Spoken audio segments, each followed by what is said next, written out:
نهم سپارہ 12 رکو سورہ اعراف 2 باندې شلم رکو. نهم سپارہ 12 رکو سورہ اعراف 2 باندې شلم رکو. بسم الله الرحمن الرحیم.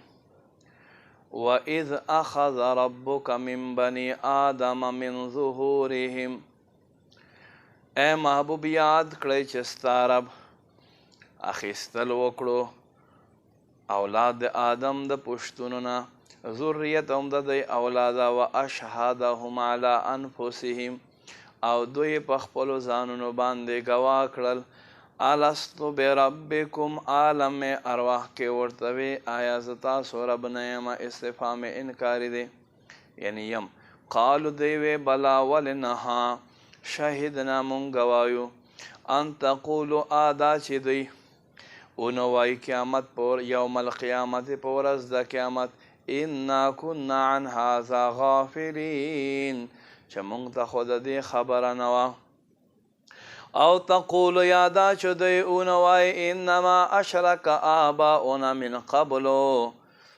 بېشکه شرک کولو مونږ نه مخکې زمونږ پلارونه وکنا ذریة من بعدهم او مونږ دوی نه وروستو اولاده د دویو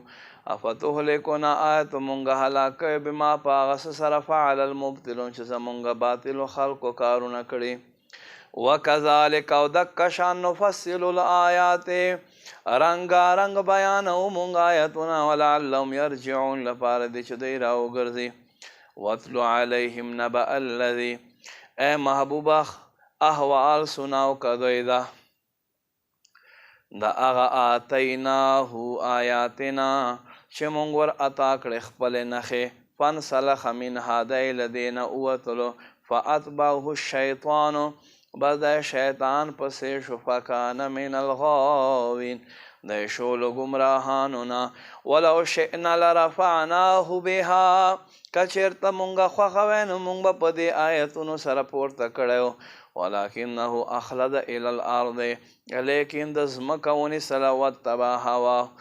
او خپل خواهش پسې لاړو فمثله کمثل الکلب د مثال داسې دی لکه په شان د یو سپي ان تحمل علیه که چېرته ته په ده باندې حمله کوي یلحظ دی بیا هم ژبه راوباسي او تترک هو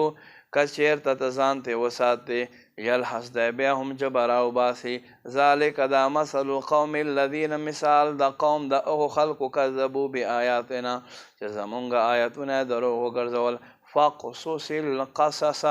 پس ته دوی ته نصیحت کوه په نصیحت کولو سره لعلهم یتفکرون لپاره دې چې دوی دیان وکړي ساء مثلا القوم الذی څومره بد دی کهاوت د هغه قوم کذبو بآیاتنا چې زمونږ آیتونه یې دروغ وګرځول وانفسهم او په ځانونو خپلو کانو یظلمون دا خلک ظلم کوي من یهدي الله فهو المهتدی چاته چې الله لارو ښیي نو هغه په لار وي ومن یضلل او څوک چې ګمراه کړي فاولئک هم الخاسرون دا خلک نقصان ور دي ولقد ذرأنا لجهنم کثیرا من الجن والانس بېشکه مونږ جهنم دپاره ډېر شی پیدا کړي د انسانانو د پیریانانو نه لهم قلوب دی لره زړونه دي لا یفقهون بها چې په هغې باندې پوهه نه لري ولهم اعین لا یبصرون بها داسې سترګې لري خو قتل نه پې باندې کوي ولهم آذان او دی لره غوږونه دي لا یسمعون بها چې په هغې سره دوی حق نه اوري اولئک دا خلک کالانعام په شان د څارو د ځناورو دي بل هم اضلو بلکې له هغوی نه هم په ګمراهۍ کې ورمخکې اولئک هم الغافلون دکه خلک په غفلت کې پراته دي ولله الاسماء الحسنى الله د پاره د ټول ښه نامونه فدعوه بها تاسو د په دې سره بلنه کوئ وذروا الذین پرېږدئ هغه یلحدون فی اسمائه چې ناحق الله په